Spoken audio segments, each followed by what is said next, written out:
News చూస్తున్నారు. Pastor Praveen పగడాల కేసులో విచారణ వేగవంతం చేశారు పోలీసులు. రంగంలోకి ప్రత్యేక బృందాలు దిగాయి. కీలక వ్యక్తులను విచారిస్తున్నారు పోలీసులు. పాస్టర్ ప్రవీణ్ భార్య జెసికాతో పాటు కుటుంబ సభ్యులను విచారించింది ప్రత్యేక బృందం. హైదరాబాద్లోని నివాసంలో ప్రవీణ్ భార్యను విచారించారు పోలీసులు. ఎవరిపైన అనుమానం లేదని తెలిపారు భార్య జెసికా. ప్రవీణ్ తల్లి, అన్న, మేనత్తలను విచారించారు పోలీసులు. ప్రయాణ సమయంలో ప్రవీణ్తో ఫోన్లో మాట్లాడారు పాస్టర్.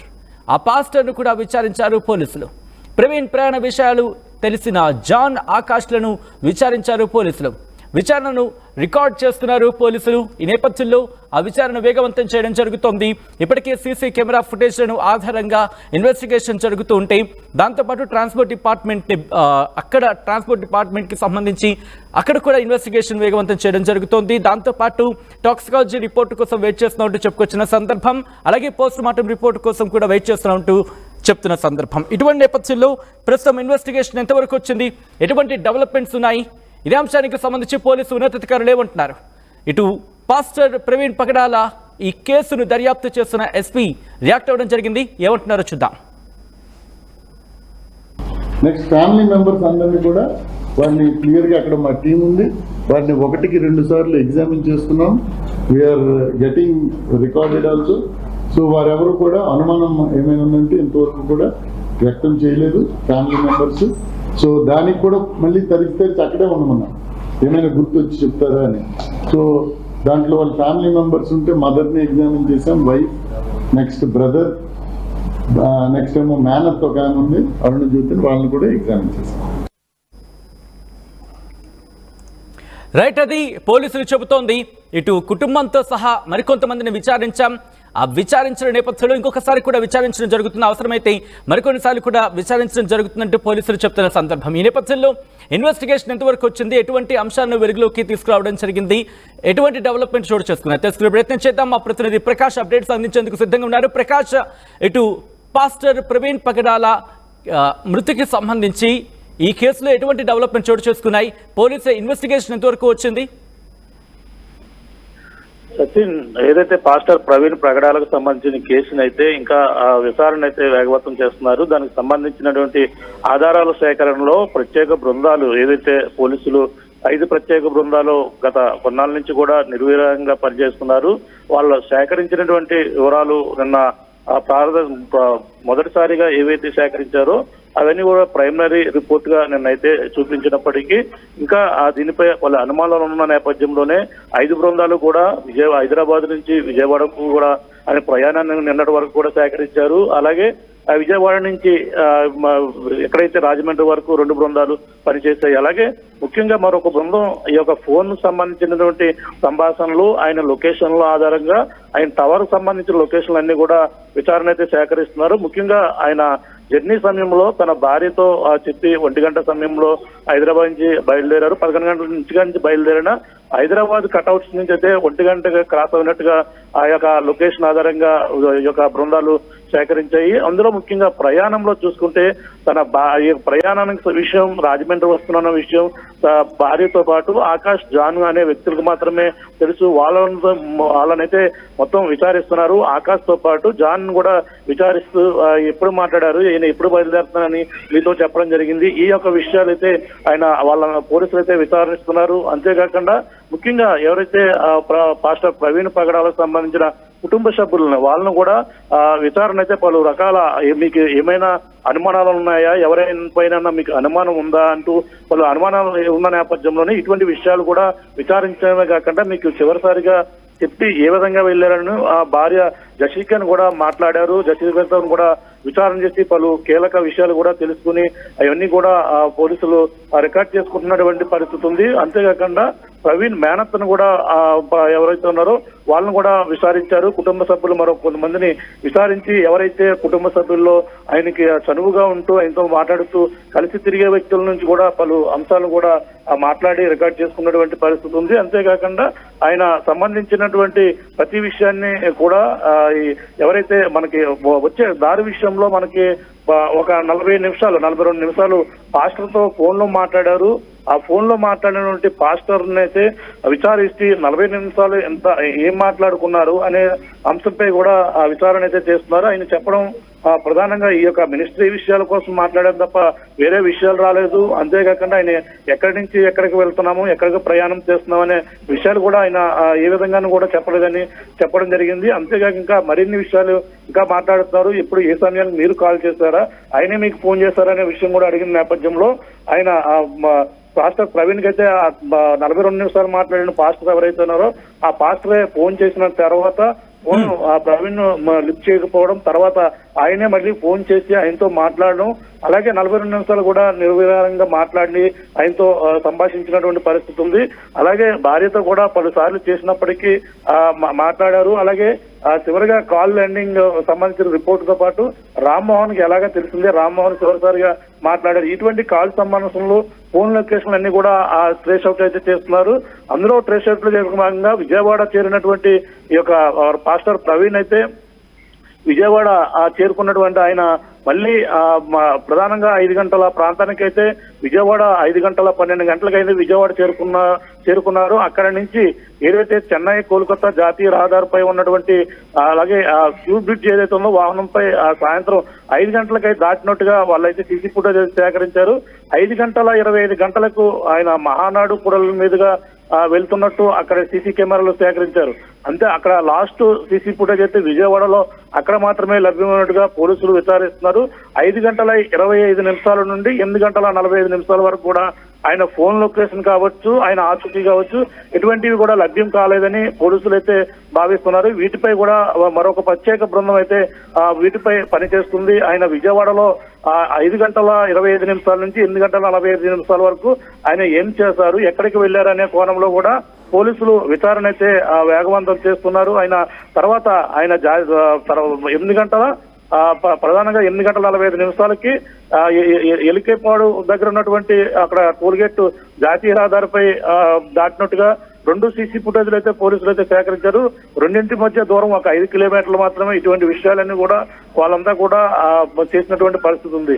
ఈ యొక్క మాట్లాడిన జాన్ తో పాటు ఎవరైతే ఉన్నారో ఇద్దరిని కూడా ప్రస్తుతం కేవలం మాట్లాడిన నేపథ్యంలోనే ఆకాశ్ జాన్ కూడా నేను ఇక్కడికి వస్తున్నాను, ఏదో కాంట్రాక్ట్ సైట్ కొనుగోలు నామవరం దగ్గర కొనుగోలు చేసినటువంటి సైట్ లో కన్స్ట్రక్షన్ చేసేందుకు మాత్రమే ఆయన మాట్లాడారు. మేము వస్తున్నాం, దానికి సంబంధించినటువంటి బిల్డింగ్ ప్లాన్ కావచ్చు, అక్కడ బిల్డింగ్ చేయాలంటూ వాళ్ళు చెప్పినట్టుగా కూడా పోలీసులు విచారించిన నేపథ్యంలో అయ్యే విషయాలు కూడా మళ్ళీ అవే చెప్తున్నారు. వాళ్ళని కూడా విచారించి ఇప్పుడు వచ్చి ఏ సమయంలో అక్కడ ఏదైతే లాలా చెరువు దగ్గర రెంట్కి తీసుకున్నటువంటి ఒక హౌస్ 2,500 రూపాయలు రెంట్కి తీసుకున్నటువంటి ఒక హౌస్ కూడా ఉంది. ఆ హౌస్ కూడా అడ్వాన్స్ కూడా ఇచ్చినట్టుగా కూడా పోలీసుల విచారణలో ఆ ఫోన్ సంభాషణలో కూడా సేకరించినటువంటి పరిస్థితి ఉంది. ఈ విధంగా అయితే విచారణ కుటుంబ సభ్యులు ఒకటే చెప్పుకొస్తున్నారు, మాకు ఎవరి మీద ఎటువంటి అనుమానాలు లేవు, కానీ అసలు ఏం జరిగిందనేది మాకు పూర్తిగా సేకరించి దాని వివరాలు చెప్పాలంటూ పదే కోరుతున్నారు. కానీ మీకు అనుమానాలు ఉంటే ఎవరిపైన ఆ విషయాలు కూడా చెప్తే ఆ కోణంలో కూడా విచారిస్తామని పోలీసులు చెప్పినప్పటికీ మొత్తం వీళ్ళైతే మొత్తం జరిగినటువంటి విషయంపైనే క్షుణ్ణంగా దర్యాప్తు చేసి చెప్పాలని పోస్ట్ మార్టం రిపోర్ట్ కూడా త్వరగా ఇవ్వాలంటూ చెప్పినటువంటి పరిస్థితులే తప్ప మరిన్ని దీనిపై పోలీసులు వేగవంతం చేస్తున్నప్పటికీ దీనిపై కేవలం ఇప్పుడు ఇటువంటి సమాచారం మాత్రమే రావడం జరుగుతుంది. కానీ కేవలం పోస్ట్ మార్టం రిపోర్టు పైనే అందరూ కూడా ఎదురు చూస్తున్నటువంటి పరిస్థితి ఈ పాస్టర్ ప్రవీణ్ పగడాల కేసులో ముఖ్యంగా పోస్ట్ మార్టం రిపోర్టు పైన కీలకంగా మారిందని చెప్పాల్సి వచ్చింది. ఏదేమైనా ఇప్పుడు కుటుంబ సభ్యులతో పాటు ఫోన్లో మాట్లాడిన వీళ్ళని కూడా పలు విషయాలు అయితే మాట్లాడి వివరాలైతే సేకరణ పనిలో పోలీసులు నిమగ్నమయ్యారని చెప్పవచ్చు. సచిన్, ప్రకాష్, ఎంతమందిని ఇప్పటి వరకు విచారించడం జరిగింది? దీంతో పాటు ఇంకెంతమందిని విచారించే అవకాశం కనిపిస్తుంది? కేవలం కుటుంబ సభ్యుల వరకు మాత్రమే పరిమితం అయ్యారనుకోవాలా, లేకపోతే ప్రెసెంట్ కుటుంబ సభ్యులకు సంబంధించి విచారణ చేసిన తర్వాత అప్పుడు ఆయన సన్నిహితులకు సంబంధించి విచారణకు వెళ్ళబోతున్నారా? ఎటువంటి ఇన్వెస్టిగేషన్ జరుగుతుంది పోలీసులు ఏమంటున్నారు? అంటే మొదటి నుంచి కూడా తన భార్య జెసికాను విచారించారని, అలాగే తన మేనత్తను కూడా విచారించారు. ఆకాశ్ జాన్ కూడా ఫోన్ లో మాట్లాడేవాడు వాళ్ళు విచారించారు. మరో పక్కన రామ్మోహన్ అతనికి వస్తున్న విషయం అతను కూడా తెలియదు, కానీ ఆయనే ఫోన్ చేసిన నేపథ్యంలో అతను మిస్డ్ కాల్ ఆధారంగా అతను అయితే మాట్లాడినటువంటి పరిస్థితుల్లో అతను కూడా విచారించారు. అంతేకాకుండా మెయిన్ ఇక్కడ విజయవాడలోనే చాలా కీలకంగా మారినటువంటి పరిణామం ఇప్పుడు పలు అనుమానాలు రేకెత్తిస్తున్నటువంటి అంశంగా చెప్పాలి. ఎందుకంటే ఆయన హైదరాబాద్ నుంచి విజయవాడ ఆయన వచ్చినటువంటి 5:12 అయితే విజయవాడ వచ్చారు. ఆ విజయవాడ వచ్చిన తర్వాత 8:45 లోనే ఎవరిని కలిశారు అనేది ఇప్పుడు ఆయన అన్ని గంటలు కూడా 3 గంటలు కూడా ఎక్కడికి వెళ్ళారు అనేది ప్రశ్న పోలీసులకు అయితే ఇది పెద్ద టాస్క్ గానే మారిందని చెప్పాలి. అంటే అది తెలుసుకోవడంలో కొంచెం పోలీసులు ఎక్కడ అంటే లొకేషన్ తన మొబైల్ సంబంధించిన లొకేషన్ కావచ్చు, ఆయనకు సంబంధించిన సీసీ ఫుటేజ్ కావచ్చు, ఏవి కూడా ఎక్కడ కూడా వాళ్ళకైతే లభ్యం కాలేదు. అంటే సాయంత్రం సమయంలో ఆయన ప్రవేశించినట్టుగా విజయవాడ ప్రవేశించినట్టుగా వాళ్ళకి తెలుస్తుంది.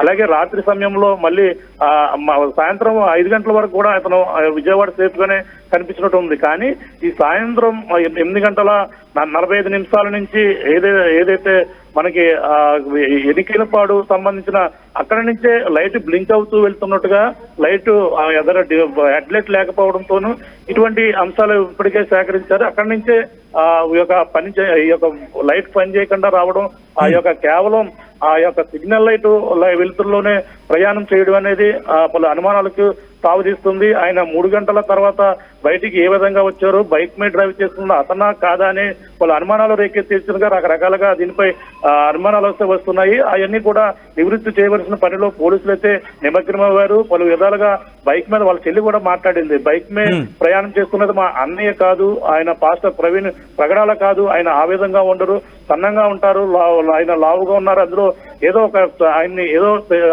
టీమ్ లో పనిచేసినటువంటి వ్యక్తి ఆ బైక్ ని నడుపుకుంటూ వెళ్తున్నారు అనేది వాళ్ళు అనుమానాలు రేకెత్తించే విధంగా కూడా చేస్తున్నారు.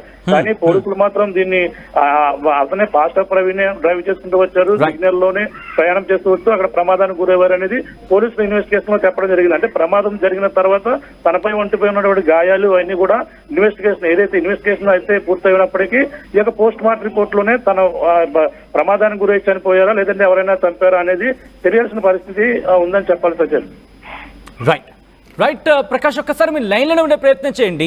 పాస్టర్ ప్రవీణ్ పగడాల కేసులో విచారణ అయితే మాత్రం వేగవంతం చేయడం జరిగింది. పోలీసులు రంగంలోకి ప్రత్యేక బృందాలు దిగిపోయాయి. ఇప్పటికీ కీలక వ్యక్తులను విచారించడం కూడా ప్రారంభించాయి. పాస్టర్ ప్రవీణ్ భార్య జెసికాతో పాటు కుటుంబ సభ్యులని ప్రత్యేక బృందం విచారిస్తోంది. హైదరాబాద్లోని నివాసంలో ప్రవీణ్ భార్యను విచారించారు పోలీసులు. ఎవరిపైన అనుమానం ఉంటే కనుక చెప్పాలంటూ కూడా చెప్పిన నేపథ్యంలో ఎవరిపైన అనుమానం లేదని భార్య జెసికా చెప్పినట్టుగా తెలుస్తోంది. ఇక ప్రవీణ్ తల్లిని అలాగే అన్న మేనత్తను కూడా విచారించారు పోలీసులు. ప్రయాణ సమయంలో ప్రవీణ్తో ఫోన్లో మాట్లాడిన పాస్టర్ను కూడా విచారించారు పోలీసులు. ప్రవీణ్ ప్రయాణ విషయాలను అడిగి తెలుసుకున్నారు జాన్ ఆకాష్లను పోలీసులు. విచారణను రికార్డ్ చేస్తున్నారు పోలీసులు. దాంతోపాటు విజయవాడలో ఉన్న సందర్భంలో ఎవరెవరితో మాట్లాడారు, ఎందుకు మాట్లాడారు, ఏ విషయాలు మాట్లాడారు, ఆ టైంలో ఏవైనా వాగ్వాదాలు అంటే ఏమైనా జరిగాయా, ఎటువంటి సంభాషణ జరిగింది, ఎటువంటి కాన్వర్సేషన్ జరిగింది, ఆయన ఇక్కడి నుంచి ప్రయాణం మొదలుపెట్టిన దగ్గర నుంచి అక్కడికి వెళ్లేంత వరకు ఎటువంటి ఇష్యూస్ ఫేస్ చేయడం జరిగింది, దాంతోపాటు ఆయన వెహికల్ని ఎవరైనా ట్రాక్ చేసే ప్రయత్నం చేశారా, ఆయన వెహికల్ని ఎవరైనా వెంబడించే ప్రయత్నం చేశారా, ఆయన వెహికల్ని ఆయన బుల్లెట్ని ఎప్పటికప్పుడు పర్యవేక్షించే ప్రయత్నం లేకపోతే ఆ బుల్లెట్ వాహనాన్ని ఎప్పటికప్పుడు ఒక నిఘా ఉంచే ప్రయత్నం చేశారా, అసలు ప్రవీణ్ పగడాలకు సంబంధించి అది ప్రమాదమా లేకపోతే హత్య, ఈ రెండిటికి సంబంధించి ప్రస్తుతం పెద్ద ఎత్తున చర్చ జరుగుతున్న నేపథ్యంలో ఏ చిన్న క్లూ దొరికినా వదిలిపెట్టే ప్రసక్తే లేదంటున్నారు పోలీసులు. దాంతోపాటు కేవలం మాకే కాదు, ఒకవేళ మీకు అనుమానం ఉన్నా, మీ దగ్గర అనుమానానికి సంబంధించిన ఎవిడెన్స్ ఉంటే కనుక మా దృష్టికి తీసుకురండి. అన్ని కోణాలు కూడా దర్యాప్తు చేద్దాం, ఈ విషయాన్ని నిగ్గు తేల్చుదామంటున్నారు పోలీసులు. నేపథ్యంలో ఒక్కసారి ఎస్పీ రియాక్ట్ అయ్యారు. ఎస్పీ ఏమంటున్నారో చూద్దాం.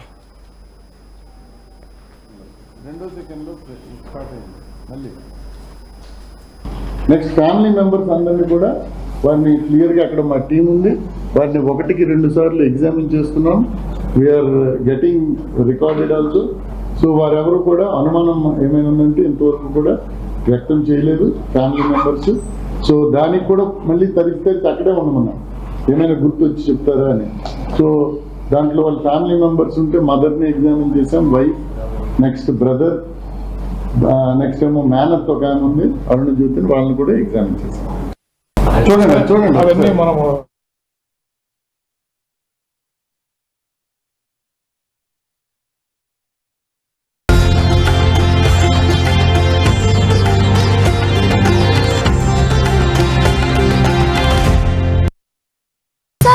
Prestige Project Sriram Riverview 3 and 4 BHK gated community apartment at Narsingi. Phone number 9246244315.